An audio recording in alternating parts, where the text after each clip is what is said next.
bebasan panjenengan saged njara langit. Nanging nggih kalian karyawan kok cobi-cobi monggo. Wani tenan kowe karo aku. Rampung nyawa. Ayo. Ayo kamu. Monggo. Kowe opo aku sing mati Pun sekecaken pundi sing dipilih. Monggo mangantem. Ojo edan. Saking mburi napa saking ajeng. Mang milih mang tampani klapa kula niki. Lho tawakno legane ngati kowe. Lah monggo.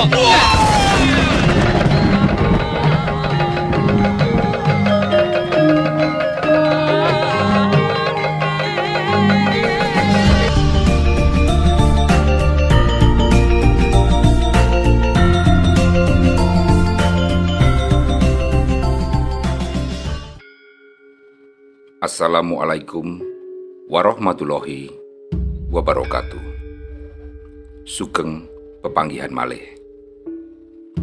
Pada kesempatan kali ini, saya ingin melanjutkan kisah cerita tentang Simbah Saridin dalam judul Geger Palembang.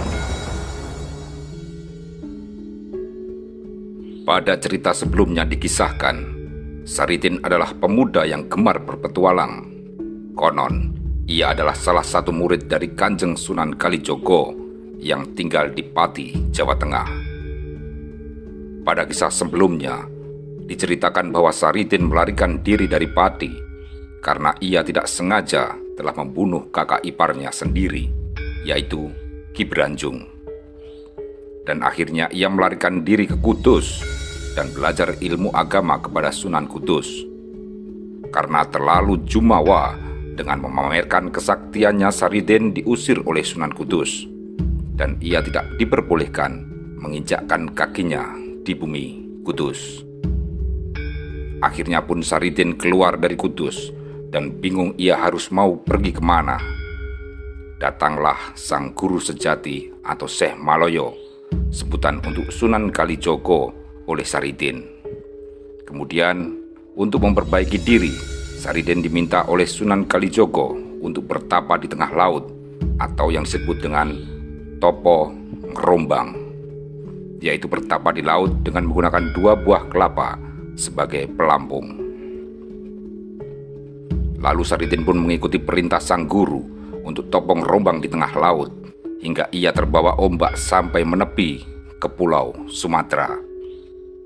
Beberapa saat setelah sesampainya ia di tepi pantai, Saridin pun baru tersadar bahwa dirinya sudah berada di daratan, dan ia pun masih linglung dengan apa yang harus ia lakukan. Saiki aku wis bisa mikir, nanging kena diarani wong sing kelangan keblasan. Syekh Maloyo, oh guru sejati, kula nyuwun pitedah guru sejati menika tlatah pundi? Tak berselang lama, datanglah Kanjeng Sunan Kalijogo. Di sana, sang Sunan menemui Saridin untuk menyampaikan pesan bahwa sekarang dirinya sudah berada di Pulau Sumatera.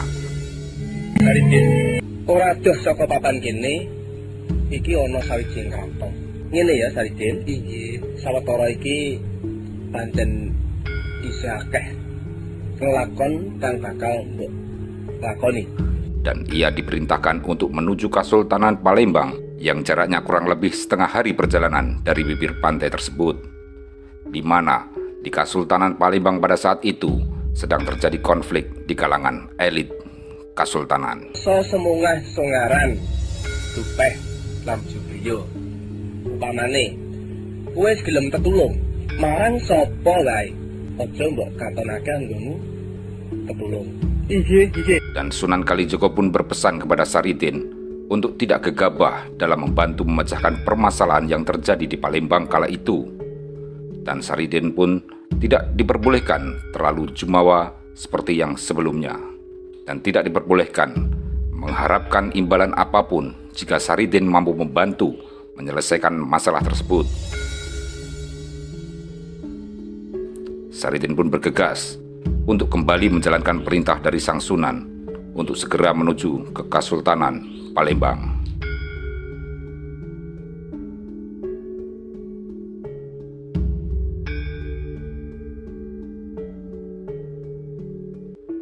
Di tempat lain, tepatnya di Kasultanan Palembang, nampak sang Sultan Palembang, yaitu Sultan Iskandar, sedang berbincang dengan para punggawa kesultanan dan sang permaisuri Dewi Malang Rani yang duduk di samping sang sultan. Di sana nampak juga Pangeran Sanggar Singgih. Ia adalah adik dari sang Sultan Iskandar yang sangat ingin sekali menggantikan kakaknya sebagai sultan di Kesultanan Palembang. Kala itu sang sultan menyampaikan bahwa dirinya sudah sangat tua, rapuh dan sering sakit-sakitan untuk menjadi seorang sultan. Ia ingin kelak anaknya lah, yaitu Pangeran Alamsyah, yang menggantikan posisinya sebagai sultan di Palembang. Tentunya hal ini akan menjadi batu sandungan oleh sang Pangeran Sanggar Singgih yang sudah lama mengidamkan posisi tersebut. Maka ia mulai menyusun siasat. Pada suatu saat, sang Sultan Iskandar sakit keras. Sang patih Sultan Sahari tanpa sengaja memergoki Pangeran Sanggar Singgih dan permaisuri Dewi Malang Rani sedang memadu kasih di Taman Kesultanan. Ternyata di antara mereka berdua ada hubungan spesial, bukan hanya adik dan kakak ipar, namun lebih dari itu. Nampaknya sebelum menguasai Kesultanan Palembang, sang Pangeran Sanggar Singgih sudah menguasai sang permaisuri. Mereka berdua pun menyusun siasat untuk dapat menguasai Kesultanan Palembang. Ki mau nggak sekolah ki, ono ngersane mak guru, terus penjenengan ki nggak dadi sultan. Aku standar, aku ngerti, aku segraito. Jadi gomu iku mesti bakal nguntung hati aku lan merayokan hati aku. Benar saja, saat kondisi benar-benar genting, di mana saat sang sultan dalam kondisi semakin menurun, Pangeran Sanggar Singgih hendak masuk ke kamar sang sultan yang kala itu dijaga oleh patih Sultan Sahari. Ia membawakan segelas minuman yang menurut pengakuannya adalah obat mujarab. Maka ia diperbolehkan masuk. Di sana sudah ada sang permaisuri yang menemani Sultan Iskandar. Lalu Pangeran Sanggar Singgih memberikan minuman tersebut kepada sang permaisuri, dan diminumkanlah ke Sultan Iskandar. Namun bukannya sembuh, justru sang sultan kondisinya semakin memburuk dan akhirnya meninggal dunia beberapa saat setelah meminum obat dari Pangeran Sanggar Singgih.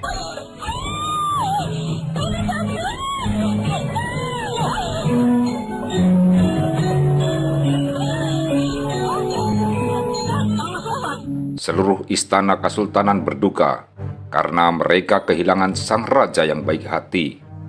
Lalu sang patih Sahari memohon izin kepada Pangeran Sanggar Singgih untuk menjemput putra Sultan Iskandar, yaitu Pangeran Alamsyah, yang kala itu sedang menimba ilmu di Mataram.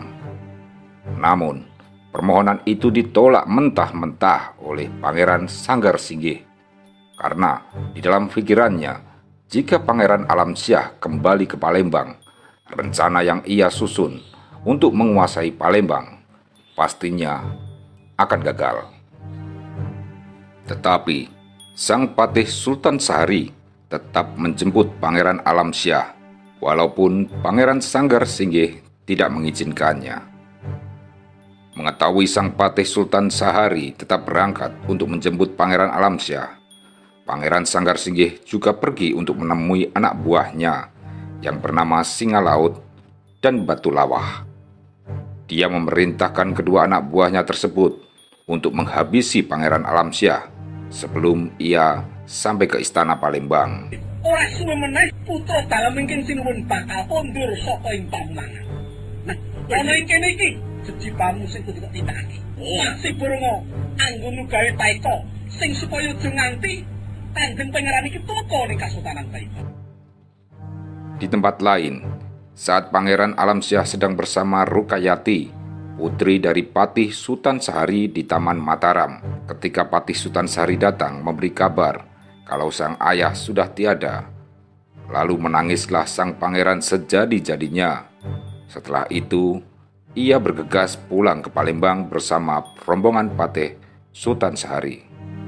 Dalam perjalanan menuju Kesultanan Palembang, rombongan Pangeran Alamsyah dihadang oleh orang-orang suruhan Pangeran Sanggar Singgih, yang tidak lain adalah Singa Laut dan Batu Lawah. Maka terjadilah pertempuran antara pasukan Patih Sultan Sahari dan pasukan suruhan dari Pangeran Sanggar Singgih. Namun, pasukan Patih Sultan Sahari dapat mengalahkan mereka. Untuk mencegah hal-hal yang tidak diinginkan selama ada di Kesultanan, sang patih berpesan kepada sang pangeran untuk tidak makan makanan atau minum minuman apapun yang disuguhkan untuk dirinya. Dan sang pangeran pun menganggukkan kepala, menunjukkan bahwa ia akan berhati-hati saat di istana. Namung kula suka pamrayogi dening Kanjeng Pangeran, pundhuripun manding saklebeting kraton kula aturi ngatos-atos. Pancen bobote aku tresna karo Dimas Sanggar Singgih. Wis, saiki ora usah kuwatir. Aku mengko kang bakal mateni sakbaline Alamsyah. Nah, menika dayaku. Sesampainya di istana, sang pangeran disambut gembira oleh sang ibu, Dewi Malang Rani, dan disuguhkan pula berbagai makanan dan minuman kesukaan sang pangeran Alamsyah. Namun, sang pangeran masih mengingat pesan dari Patih Sultan Sahari untuk tidak makan dan minum apapun saat ia berada di istana. Dan pangeran pun menolak pemberian sang ibu dengan nada yang sangat halus, dengan alasan ia sedang berpuasa. Kaya ilang peteng penggali ibu, gantine ya mung putra. Ya, tinggal tinjek ya. Iya pangapunten Ibu. Kula dereng kepengin nedo, kula dereng kepengin ngunjuk Ibu. Beberapa saat kemudian sang paman yang tak lain adalah Pangeran Sanggar Singgih mendekati Pangeran Alamsyah dan mengatakan bahwa setelah meninggalnya Sultan Iskandar, pucuk pemerintahan Kesultanan Palembang menjadi kosong. Pangeran Sanggar Singgih meminta kalau dirinya ingin segera dinobatkan untuk menjadi sultan baru menggantikan sang kakak yang telah meninggal, dengan alasan supaya pemerintahan di Kesultanan Palembang dapat tetap berjalan. Dan ia juga beralasan jika Pangeran Alamsyah terlalu muda untuk menjadi sultan.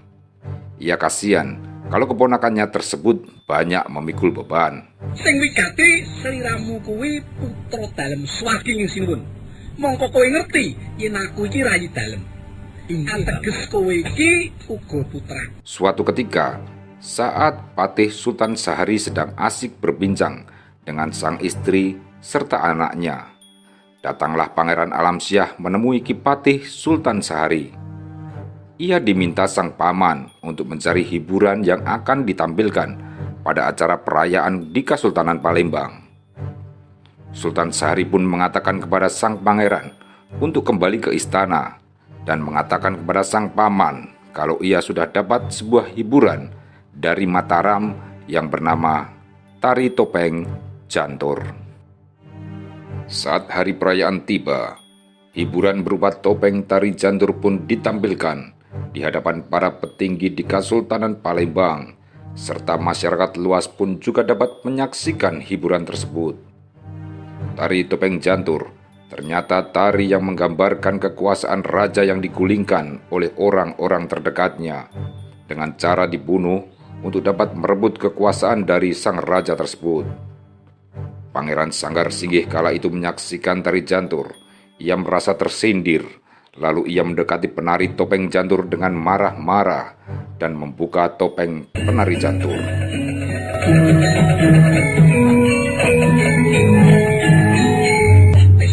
Yo pancen ngono. Komat kuwi. Umawani kiprah ana ing pendopagung Kesultanan Palembang, mung kowe ngotek-otek karo wadining katon. Aku omong opanane. Sak temne sawijining narendra sing kurang tata ya kuwi. Ternyata penari topeng jantur tersebut adalah Patih Sultan Sahari. Semakin meluap emosi Pangeran Sanggar Singgih.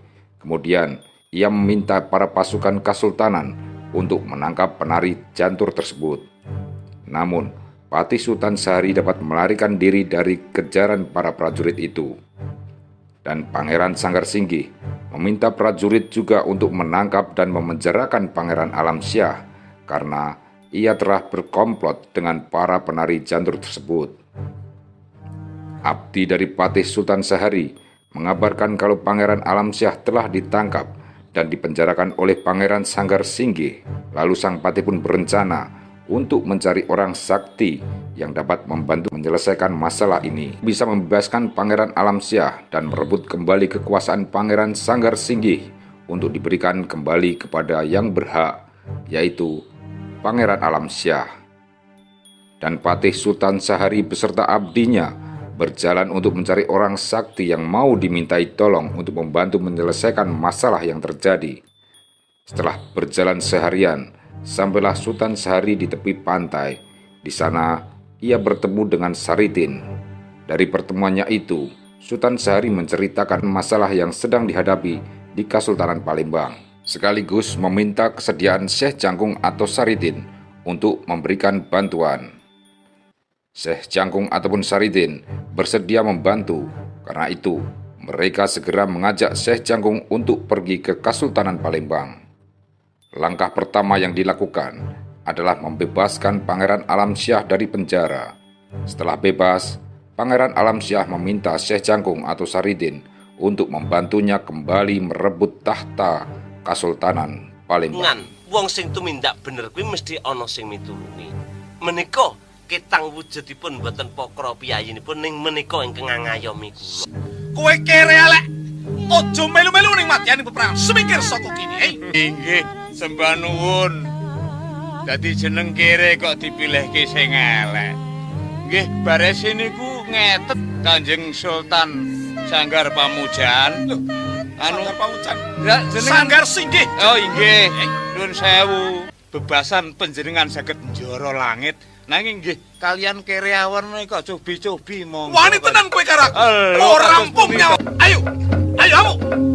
Monggo. Kowe opo aku sing mati, Pun sekecaken pundi sing dipilih.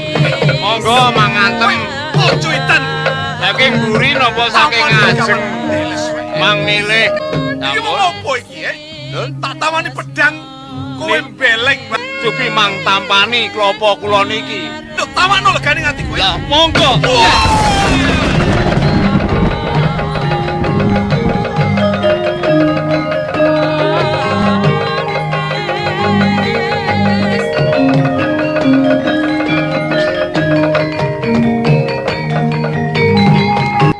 Pangeran Alamsyah beserta prajurit yang dibantu oleh Syekh Jangkung menyerang Kesultanan yang dikuasai oleh Pangeran Sanggar Singgih. Terjadilah pertempuran sengit antara pasukan Alamsyah melawan Pangeran Sanggar Singgih. Dalam pertempuran tersebut, akhirnya Pangeran Sanggar Singgih dan seluruh pasukannya dapat dikalahkan. Karena dianggap sebagai pengkhianat, maka Pangeran Sanggar Singgih dan seluruh pendukungnya dimasukkan ke penjara dan dijatuhi hukuman yang sangat berat. Dan Syekh Jangkung atau Saritin pun dianggap sangat berjasa pada Palembang. Lalu ia pun dinikahkan dengan putri dari Patih Sultan Sahari yang bernama Rukayati. Dari pernikahan antara Saritin dan Rukayati, mereka mempunyai seorang anak yang diberi nama Momok. Setelah pernikahan itu, Saritin kembali melakukan topong rombang untuk bisa kembali ke Pati menemui keluarganya. Bagaimana kisah selanjutnya saat Saritin harus topong rombang kembali? Akankah dia kembali ke Pati atau ia akan terdampar di pulau lainnya? Simak terus kelanjutan kisahnya, serta tidak lupa saya mengingatkan untuk klik tombol like, komen, dan subscribe bagi Anda yang belum subscribe, supaya Anda tidak ketinggalan video-video kami yang lain. Demikian dari kami. Terima kasih. Wassalamualaikum warahmatullahi wabarakatuh. Salam Rahayu.